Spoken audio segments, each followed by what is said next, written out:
সম্প্রতি বগুড়ায় আলোচিত মেয়ের বিয়ে দিতে রাজি না হওয়ায় বাবাকে হত্যাকাণ্ডের শিকার নিহত শাকিলের পরিবারের সাথে সাক্ষাৎ করেন বগুড়া জেলা বিএনপির সভাপতি ও বগুড়া পৌরসভার সাবেক মেয়র রেজাউল করিম বাদশা।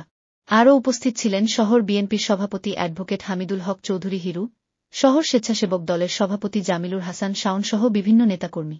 এ সময় জেলা বিএনপির সভাপতি রেজাউল করিম বাদশা বলেন, আচ্ছা, অসুবিধা নাই, লেখাপড়া যদি কোনো সমস্যা হয় বলবা, আমরা তোমার লেখাপড়ার ব্যবস্থা করে দেবো, যাতে কোনো রকম লেখাপড়ার সমস্যা না হয়। ঠিক আছে, ফর্ম ফিল আপ বলো, বই কেনা বলো, যা করে দেবো।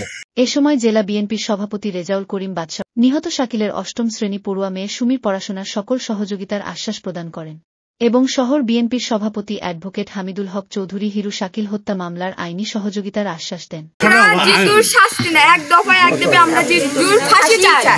শোনো বাবা, আমি একজন অ্যাডভোকেট, তোমাদেরকে কথা দিচ্ছি বিএনপির তরফ থেকে তোমাদের মামলার যত সহযোগিতা করা লাগে আমরা আইনজীবী ফর্ম করব।